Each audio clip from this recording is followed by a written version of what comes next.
Dear viewers, welcome to my channel انوار علم عرفان. علماء اور مدارس، اس کے متعلق ہم قسط نمبر 4 بنا رہے ہیں. مدارس اور سکولز میں امتیاز نہیں اور نہ تعلیم و علم الگ الگ تھی، بلکہ دونوں کو مسلمان قوم سیکھتی تھی. مدارس اور سکولز میں یہ امتیاز نہیں تھا کہ یہ مدرسہ ہے اور یہ سکول ہے، کیونکہ مدرسے کا لفظ عربی کا لفظ ہے، سکول اس کو انگلش میں کہتے ہیں. جب آپ یہ کہنا چاہیں نا کہ یہ میرا سکول ہے، دس از مائی سکول کہو گے، اور عربی میں پڑھا جاتا ہے ہذہ مدرستی. پھر آپ نے سنا ہوگا نا کہ مدارس کے لیے علماء حضرات کیا کہتے ہیں؟ Islamic university. معنی یونیورسٹی یا مدرسہ ایک بات ہے، اور پہلے زمانے میں مدرسوں میں اور اسکولوں میں یہ فرق نہیں تھا کہ الگ الگ بنیادیں اور تعمیری کھڑی کی جائے جیسے آج کل ہے. آج کل تو آپ دیکھ رہے ہیں کہ اسکول کے الگ الگ جگہ ہوتی ہیں، اور اسکول کی عمارتیں، رنگ، طرز و طریقہ سب کچھ الگ ہوتا ہے. اور اسکولوں میں یہ خیال کیا جاتا ہے گویا کہ اسکول کیا ہے، ملک کی محافظ ہے اور مدرسے محافظ نہیں ہیں. حالانکہ مدارس ملک کیا ہیں؟ محافظ ہیں. ملک محافظ ملک کو سرمایہ روحانیہ فراہم کر رہے ہیں، اور پہلے زمانے میں بھی یہی ہوتا تھا. اور آج کل جو علوم پڑھائے جاتے ہیں اسکولز میں، جو فنون ہیں نا، یہ اصل میں اس زمانے میں تو قدیم شکل میں تھے نا، تو ترقی کرتے کرتے اب اس کی بہت نئی صورتیں شکلیں بن گئی.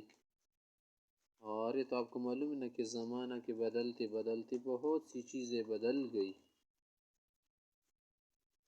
تعلیم و علم الگ الگ نہیں تھی. کوئی یہ نہیں کہتا تھا کہ یہ عصری تعلیم ہے، یہ دینی تعلیم ہے. پہلے یہ بات نہیں تھی. مسلمان حضرات بلا امتیاز دونوں سیکھتے تھے.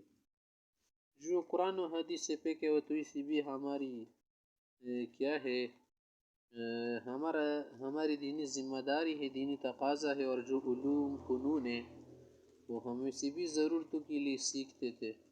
بعد میں 400 سال سے لے کر موجودہ دور تک، یا کہہ دو کہ جب سے انگریز نے ہندوستان میں قدم جمائے اور یہاں آ گیا، تو اس وقت سے علم اور تعلیم کو الگ کر دیا گیا.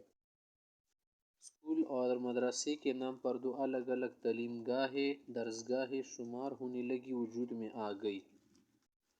اس وقت سے اسکول الگ چیز کا نام پڑ گیا، کالج الگ چیز کا نام پڑ گیا، علی گڑھ کالج، اور مدرسہ دارالعلوم دیوبند کی تاریخ آپ نے پڑھی ہیں، الگ الگ نام پڑ گئے. پھر اس کے بعد اسکولز وجود میں آ گئے.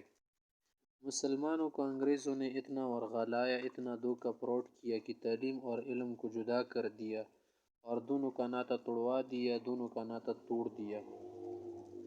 تعلیم اور علم میں کیا فرق ہے یار؟ آخر تو سیکھنا دینی تعلیم کا ویسے بھی ضروری ہے، اور حدیث ہے کہ تم تعلیم علم حاصل کرو ماں کی گود سے لے کر قبر تک. اور تعلیم تو ہم دنیوی مقاصد کے لیے سیکھتے ہیں نا. اگر تعلیم ہم نہ سیکھے، انجینئرنگ نہ ہو، تو ہم یہ عمارتیں، یہ چیزیں، یہ بہت ساری چیزیں ہم کیسے بنائیں گے؟ اس طرح سے ڈاکٹر طبیب نہ ہو تو ہم علاج معالجہ کہاں سے کریں گے؟ اسی طرح سے اگر ہمارے پاس سائنسدان نہ ہو تو ٹیکنالوجی سے کیسے فائدہ اٹھائیں گے؟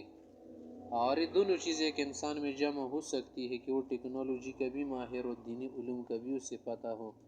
کیونکہ وہ تو سبھی کیا ہے، ہمارا فریضہ ہے کہ ہمیں نماز کا پتہ ہونا چاہیے، زکوٰۃ کا پتہ ہونا چاہیے، حج کا پتہ ہونا چاہیے، حقوق کا پتہ ہونا چاہیے کہ ہمارے کون سے حقوق ہیں، ہمارے بھائیوں کے، بہنوں کے، ماؤں کے، والدین کے، پڑوسیوں کے کیا حقوق ہے، ایک شہری کی کیا حقوق ہے وغیرہ. تو اسے بھی ہمیں دینی طور پر بھی سیکھنا لازمی تھا، مگر ہم نے اسے الگ چیز سمجھ لی. اسی وقت سے لوگوں کے دو گروہ بن گئے. ایک کو کہا جاتے علمی گروہ، دوسرے کو کہا جاتے تعلیمی گروہ، تعلیم یافتہ.